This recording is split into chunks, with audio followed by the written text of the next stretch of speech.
श्री क्षेत्र ज्योतिबा मंदिर व परिसराचा सुधारित 170 कोटींच्या विकास कामांना मुख्यमंत्री देवेंद्र फडणवीस यांच्या अध्यक्षतेखाली विधानभवन येथे झालेल्या शिखर समितीत बैठकीत मान्यता देण्यात आली. श्री क्षेत्र ज्योतिबा मंदिर व परिसराचा विकासाचा एकूण आराखडा 250 कोटी रुपयांचा आहे.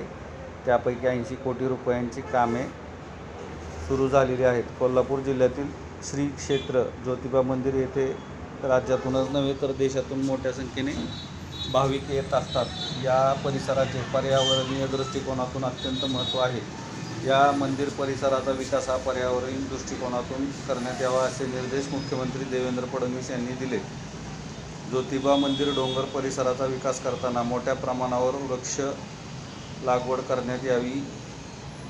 आधी लागवड केलेल्या वृक्षांचे जिवंत राहण्याचे प्रमाण वाढविण्यात यावे. डोंगर परिसरावर घनकचरा व्यवस्थापन प्रभावीपणे करण्यात यावे. मंदिर परिसरात अनेक भाविक अन्नदान करीत असतात.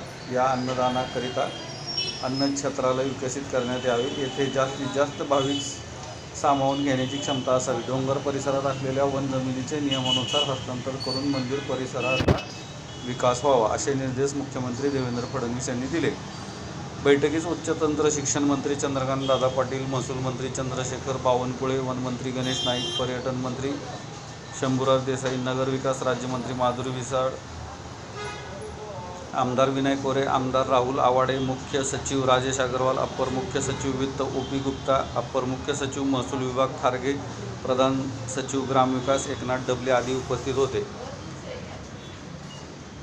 शक्तिपीठचा प्रभाव. चॅनलला नवीन असाल तर सबस्क्राईब करा, बेल आयकॉन प्रेस करून भविष्यातील घडामोडी जाणून घ्या. माहिती आवडली तर लाईक करा, नाही आवडली तर डिसलाईक करा. सगळ्यात महत्त्वाचं कोल्हापूर परिसरात सदरील माहिती शेअर करा. आणि सगळ्यात महत्त्वाचं म्हणजे YouTube हे पाश्चिमात्य माध्यम समूह आहे, तर याला जॉईन करून उचित पर्याय निवडून सहकार्य करा. सहयोग राशी निवडा जी आपल्याला उपयुक्त असेल अशी. अत्यंत महत्त्वाची अशी बातमी आहे. आशा करतो आपण YouTubeला